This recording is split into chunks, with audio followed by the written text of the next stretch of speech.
And let's give a big, warm welcome to Alex Norton.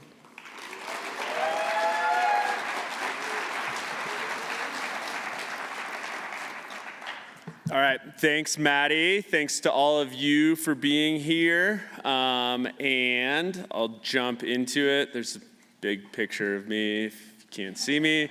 As Maddie mentioned, I'm one of the 40-ish volunteers on search and rescue. I told them this morning that I was going to have them stand up and identify themselves, and they told me I better not, along with some hand gestures. So I won't do that, but if you see them around, you can give them some thanks. All of us do it because we want to help folks when they need, when you need us in the backcountry, and we're not looking for any recognition or thanks. Our thanks to you is for the support that you give us in the community through various efforts, and so happy to be here, talk a little bit about what a year looks like for us, but to make it a little bit interactive, Maddie sort of gave away the first one, but just yell it out. How do you call us? How you call us if you need us? That's right, 911. So this is super important in terms of how to get a hold of us. Call 911. There's a couple different pieces there. It puts in motion our workflow, which, as Maddie mentioned, involves a call from an IC team that decides kind of what's going to happen. It's also super important because it gives us a location. It eliminates the S part of SAR and allows us to get to the rescue part more quickly. So don't call the office, don't call the foundation. Call the foundation if you have money to give at any other point, but if you need to get rescued, call 911. As Maddie mentioned, once you do call 911, dispatch will get some details from you.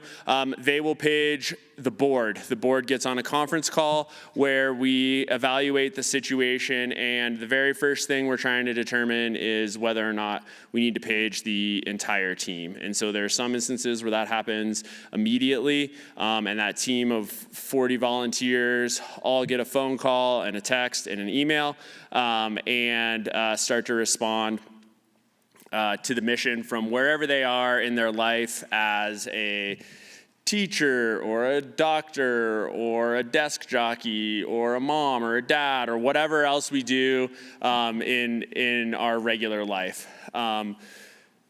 We also set up the incident command, the command structure to keep things organized, to keep the teams in the field, the communication structure, the risk planning for our own team going out into the field to address your injury, and then we decide on the rescue method, whether we're going to send the helicopter, whether we're going to approach from ground teams, et cetera. So that's kind of a little bit of the behind the scenes of what goes on when you do call 911.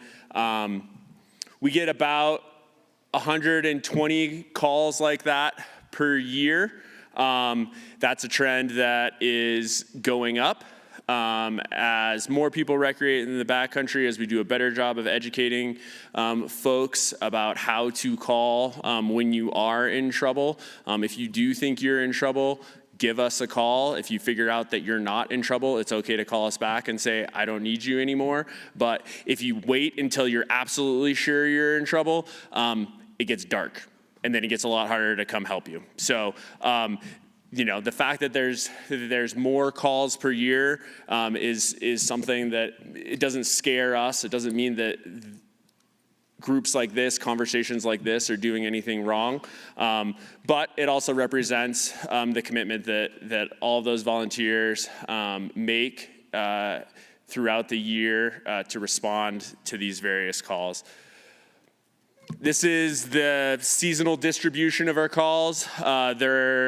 We call winter December to May, and summer June to November. And so they're really about half and half, with obviously some obvious peaks there in January, February, March, and then kind of July, August, September. The gray line in the background, let's see if I can use my laser pointer. So the thick gray line in the background is just kind of our 10-year average.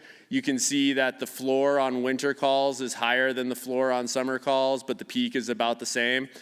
So pretty consistently we get called out in the winter. Summer's a lot more variable. You can see all the squiggly lines in there just for, visual interest. So getting into, a little bit of the winter focus and the interactivity here.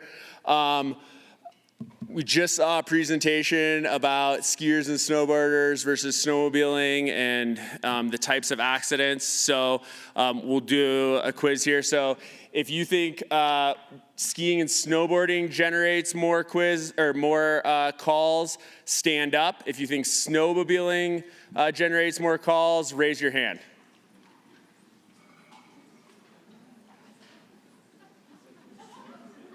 You should be doing one of those two things.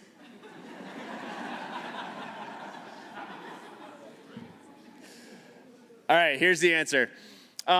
So last year, it was pretty close. We had just over 20 skier snowboard calls, and we had just under 20 snowmobile calls. You can also see from the trend lines here that the snowmobile calls have been increasing over the past 10 years, whereas the skier snowboarding calls are fairly flat. You can also see a lot more variance in the skier snowboarder data. Don't know exactly why that is. Maddie talked up my stats and everything like that, but following the last few presentations, I'm not going to pretend that I'm at that level of statistician and get myself in trouble by opining on things and whatnot. But you can notice just by looking at this the variability from year to year in the number of skiing and snowboarding calls versus the number of snowmobiling calls. I also want to point out here the partners that we work with, right? Some of these calls are calls from ski patrol who are going out of bounds to assist somebody who needs help, and they're letting us know that they're going out of bounds, and we might never actually have to page the team and go out and help because they handle it themselves.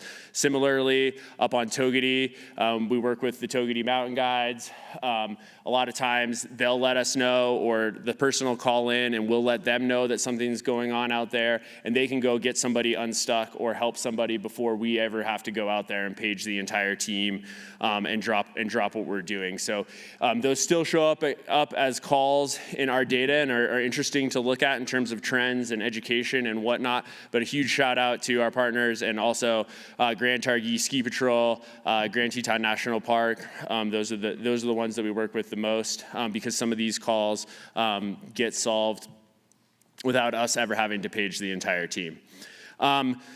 So next quiz. This is, where do you think those calls come from geographically, right? So if you think they come from Teton Pass, stand up. If you think they came from the JHMR side country, raise one hand. If you think they come from Togety, raise two hands. Other locations, just sit on your hands.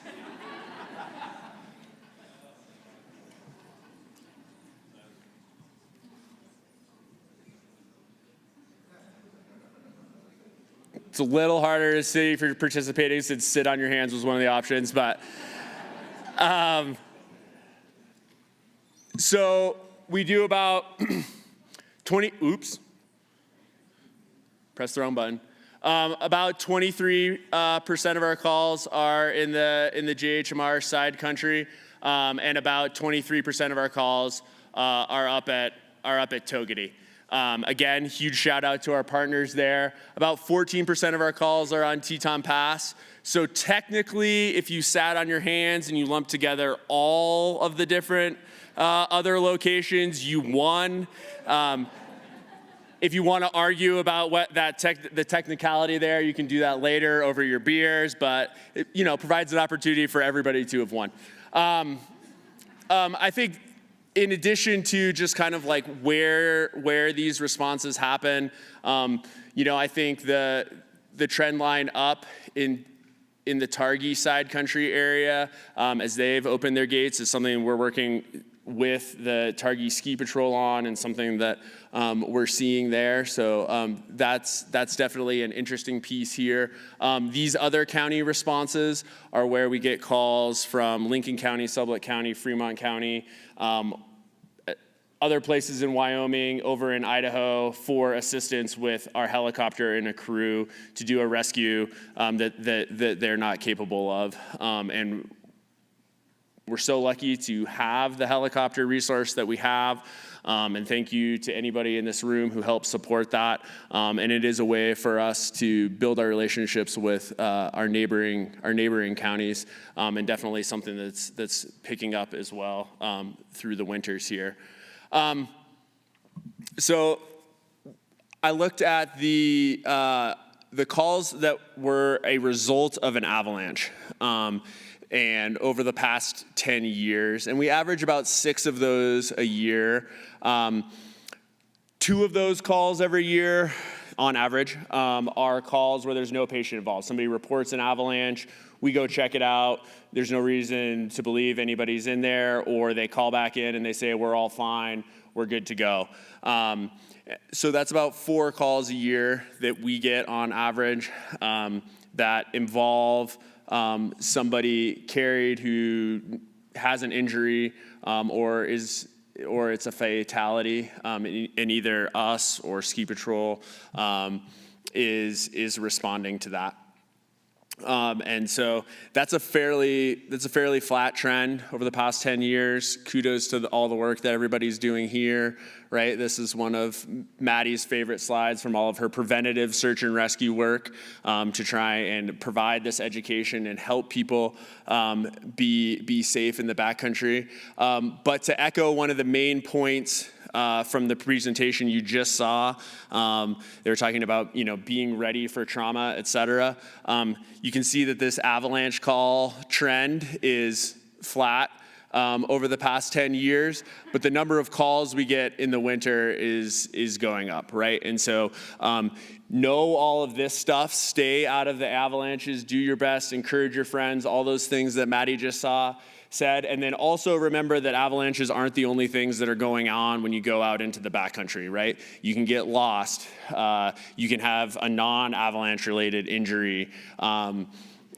Many things can happen. And so all of those other things to be prepared, in addition to what you're learning today in terms of taking the right gear, going in a group, making sure people know what you're doing, making sure you have a plan, making sure you have layers, making sure you have food and water, all the stuff to take care of yourself when something goes wrong. That's actually what we deal with a lot more than the avalanche problems. And so please be aware of all of that stuff as well.